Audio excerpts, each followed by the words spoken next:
Alrighty, so we're talking a little bit about invasive species and kind of this time of year where people are going to lakes, going in and out of them, going all around, and kind of how that can contribute to the spread of them. First, tell us a little bit about what an invasive species is and kind of how it is spread throughout different lakes and bodies of water. Sure. So an invasive species is exactly what it sounds like. It's highly invasive, meaning it can take over a water body and spread very rapidly. That's one of the biggest concerns with them in the first place, is they can outcompete other species of similar organisms within that water body, and they can just really take over very quickly. In Texas, we've got both vegetation that's very invasive and exotic, and also some mussels as well. Zebra mussels are very common. We're lucky over here in East Texas overall. We don't deal with zebra mussels nearly as much as what I call the I-35 corridor, but we've got plenty of invasive vegetation. The biggest ones being giant salvinia, common salvinia, water hyacinth, and then some other new ones that have showed their head a little bit, especially over at Caddo, crested floating heart. But all of them have their own issues, and mostly, again, they just spread very rapidly. A giant salvinia can triple in size in 1 week. So it can start as one little clump like this, a week later can be like this and this and this. So it can really take over entire coves, creek channels, anything in short order. Yeah, and I know you said zebra mussels aren't necessarily something that we see too much here, but the other plants and stuff like that we definitely do. Talk about how that is kind of spread throughout East Texas. I was reading something, kind of looking at the statistics of it and how many bodies of water in Texas in general, but specifically in East Texas, that have these in it. Absolutely. Especially in East Texas, it seems like new ones pop up every year. Some of it's just the nature of the beasts and how they spread, but one thing people don't realize is how easily they can be trapped on a boat or even the trailers and get transported from one lake to the next. One big issue, the bunks on a trailer that typically have carpet. You can back your boat off, vegetation comes back on, you go back on to leave the ramp, and that vegetation just gets sandwiched between the trailer and the boat. People don't know it's there, and it can stay there, especially with carpet, holding water upwards of a week in the right conditions and stay alive. So if someone goes from one lake to the next, no clue anything's even problematic. They put a boat on, the vegetation washes off, they don't even see it, and the next thing you know, a month later, we have a report that giant salvinia has popped up in a new lake, and it spreads from there like wildfire. Yeah, for sure. And I think a lot of people are like, I understand it grows quickly and everything like that, but it's a plant, so why Sure. could it be harmful? But talk about those types of things and kind of how it can actually take over a lake and kind of, things of that sort. Absolutely. I think one of the best examples is down in Toledo Bend a few years ago. Some of our folks took, actually I believe it was a state senator, out to show him how bad giant salvinia can be. So they're out in an airboat, they're running through Toledo Bend, and all of a sudden they stopped out in the middle of a big cove, but it looked like a pasture. And so the senator at the time, he asked, all right, what are we doing out here in this cow pasture? And they're like, sir, we're over 20 feet of water right now.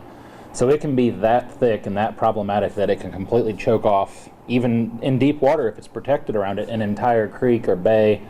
And there's essentially no life underneath of it at that point. I kind of liken it to the weed mats that people put down for landscaping. You put that down to shade out everything underneath so nothing will grow. Well, giant salvinia can do the same thing for the entire water column beneath it, and it just chokes out all life.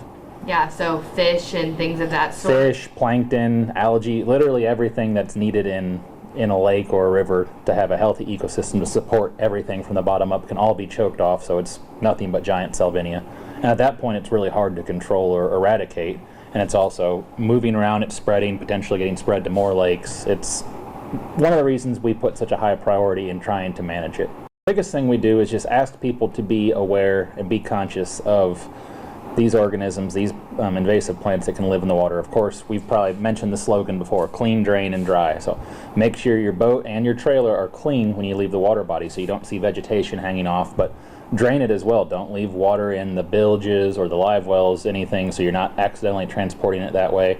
And then letting it dry so it has enough time for any hiding plant material stuck on the trailer to actually dry and die enough that it can't be rehydrated in a new lake and spread around. So the clean, drain, dry has proven to be effective. And then education, so just like this, getting the word out this way, letting people understand the true problems of these invasive plants and what they can do to be aware of them and hopefully not spread them. Yeah, for sure, definitely. I think it's important to let people know. For It sure. is. The biggest thing, education is always one of the best tools for for a problem like this or an issue like this. At the end of the day, once it's there, we have the mechanisms most of the time to help manage it, but it's so much easier on everybody and the ecosystems, the water bodies themselves, if we just prevent them from spreading further in the first place. Yeah, and you kind of talked a little bit about my next question. Like, how do you guys on your end, once it's there, kind of help treat this and try to keep it down? Because like you said, like, it can grow, so quickly. Yes, so we actually have an entire office that's dedicated to statewide management and control of these invasive plants. It's called our Aquatic Habitat Enhancement Team. They're based out of Jasper down near Sam Rayburn, but they pretty much cover the entire state. And with that, there's herbicide applications that have to be conducted at times to, just like you treat weeds in your yard, you treat weeds in a lake to try and thin it back. Well, a lot of times we'll actually put up containment booms. It's no different than if there's an oil spill. It's this big floating boom that we can install in areas and prevent those plants from floating out. If that's one thing I haven't mentioned yet, all of these plants are floating leaf species. So they're not rooted to the substrate like other plants. So they can float around freely. So if you get a lot of wind or wave action, they can just move wherever they want and help reestablish or repopulate other areas. So that's another problem with them and how they spread, but these containment booms help keep them locked into an area at least, so the problem stays there versus lake-wide. Yeah, for sure. And is there any consequences for not doing the clean, drain, dry Sure. To your boat? Other than the obvious issues you present to your favorite lakes and other people's favorite lakes, there are actual fines that can be issued.